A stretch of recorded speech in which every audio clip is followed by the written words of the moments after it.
Guilty until proven innocent and tattoo trauma. Ah, man, that was a hard one.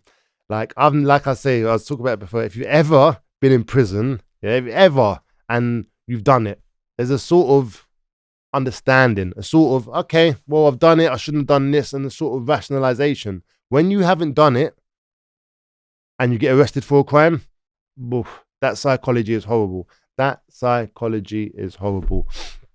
So, one day I'm with my baby mum, my baby mum now, but she wasn't at the time, but with my girlfriend at the time.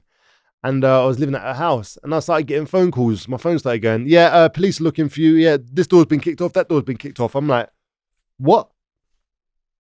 I'm like, for what? I hadn't done anything uh, that they would know about. Yeah.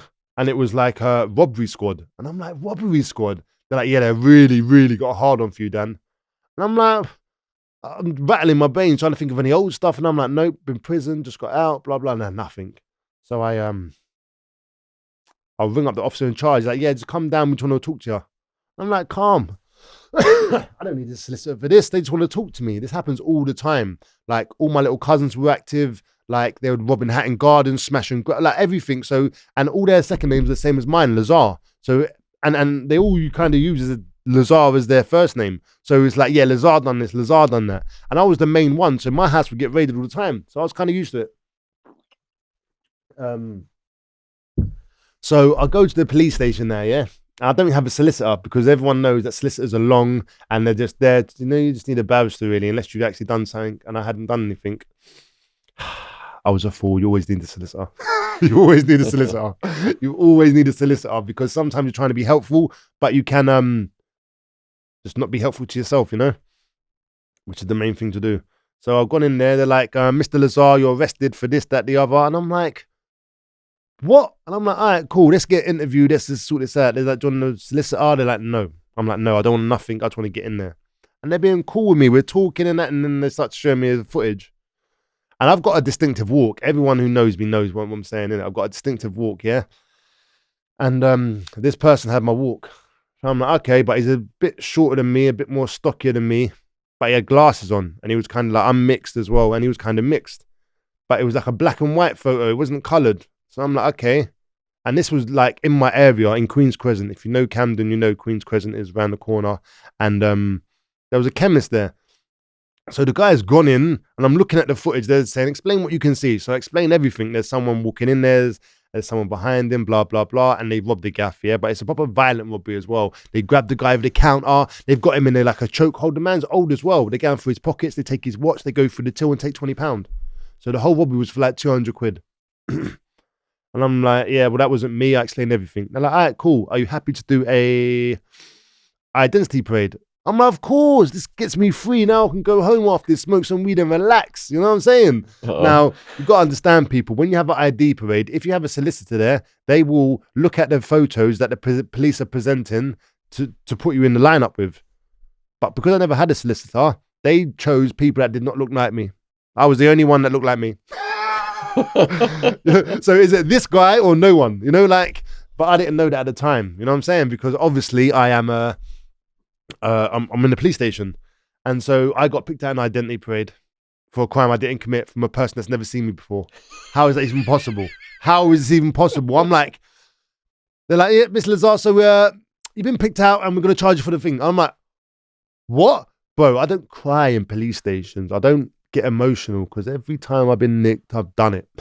I wasn't the best. I'd got caught a lot, Like you all do, you get caught in that, and I'd known. So but this one, no, this was different, and it was serious. It was a robbery. I've already been in jail for armed robbery before, so the starting guidelines are like 12 years, and I'm like, the fuck, bro? I'm crying in their cell and everything. I'm frustrated, and I'm like, I'm trying to just change my life at them times there.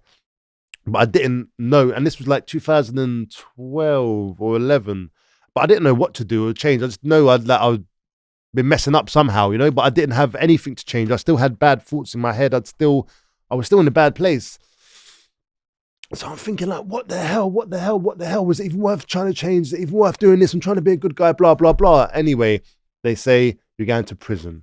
And I'm like, yeah, this is bad this time because now I've got to tell everyone as well what I'm in for. Like, what you in for? There was a robbery and there was 2 people and they robbed some guy for 200 quid. It just sounded like crackhead shit. But it wasn't me. So now everyone's like asking me, oh, what you in for, Lazar? What you in for? I'm like, I didn't do it. There was a robbery, blah, blah, blah. And they're like, so what evidence have they got? And I'm like, I got picked out an ID parade. And then like, oh, what? So you didn't do it, but the person knows what you look like and you've been in jail for robbery. Like, this is all pointing to me. Where was it? Around the corner from where I live. Okay, Lazar, yeah, you didn't do it, no. So no one's believing me. Even people outside are sketchy, yeah? But the one thing you'd know about me is, 1, I'd never do anything without a mask. And 2, I'd never, ever, ever, ever, ever do a robbery in my own area like that, you know? It was just like, I would never do that. So, everything was going against your boy, you know? Everything. And I'm telling people. And my previous is long, so I'm getting no bail. I have to be on remand in prison. So I'm thinking of all the kind of stuff. Now, they have a perfect shot of this person. The guy walks in to the camera and looks at it like, this is the camera, I'm the person. The guy, that's it. There's no bloody, it's a selfie. The guy basically took a selfie, yeah, and give it to the police, yeah? So I'm like, this is good. Because now there's a thing called facial mapping. So they're going to get his bone structure, get my bone structure, do all the frequencies, and I'm going to get released. If only it happened that way with them. So I've requested it. And even my barrister said, Mr. Lazar, because he doesn't know me, he just knows my criminal past. And he's like, are you sure you want to do this? I'm like, yes, because it was not me. He's like, okay, no problem. So we request for facial mapping. And there's like a system of definitely not you, possibly you, likely you, most likely you, definitely you. So we go through, we get the technology, it comes back, most likely you. I'm like, what do you mean? Like, I just couldn't believe it. And now it's getting worse now because everyone's asking me on the prison, on the landings, what happened with the thing? They're like, blah. I'm like, yeah, come back. It's me. But it's not me. You know, like trying to get this out to people, it was horrible. And then when I came to court, that's when people, the police's evidence was lies. The judge threw it out. It was called, I can't remember the wording. Basically, oh, yeah, I do remember the wording. One was called a formal identification, and the other one is called a non-formal identification. So a formal identification is a, excuse me, officer, come here. Like, I'm a police officer, so I'm asking another officer to come here, and do you know this person? That's a formal identification. You're asking someone to come over and look at the screen. That's what one officer said. The other officer said, yeah, walking past, I looked at the screen. I know Daniel Lazar well, I know his whole family, and I just said, yeah, that's Daniel Lazar. Now, both of those things are 2 different things. One officer said he called him over, the other said he walked past. Because of that, they couldn't use that in evidence. And then they released the people who I was lined up with. Oh my God, there was like 2 60-year-old men, like a proper Indian man, a black guy, and me. You know, like they were just basically pointing fingers, you know? And then, so they threw that evidence out. They said, no, we can't allow this evidence because this is unfair to Mr. Lazar. So when they actually, so all they had now was the witness. So how does this witness know you? Okay, my girlfriend worked on the same road as she worked in a place called, I can't remember, it was a nursery, a private nursery in Hampstead. Yeah. And on the corner was a chemist. One day we'd gone into the corner to get a pregnancy test because she thought she was pregnant. She wasn't pregnant. That's where the woman recognized my face from. And so obviously I told the story to my barrister, but this is all the evidence now they had. And now they're trying to go on it. And I had like 4 witnesses, like the manager of the nursery, 2 of my girlfriend's work colleague, and my girlfriend who I picked up, saying I was there.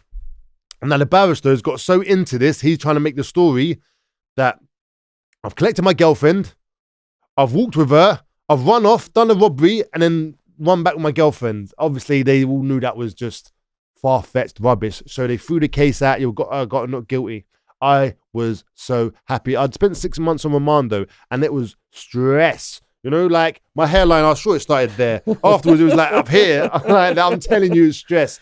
Getting arrested for something you didn't do. And even if you have to do the prison sentence, like, you got to be a strong man to do that, you know? You got to be a strong man because that mental game there, that mental anguish of trying to convince people, oh man, it's horrible. Yeah, it's a hard one.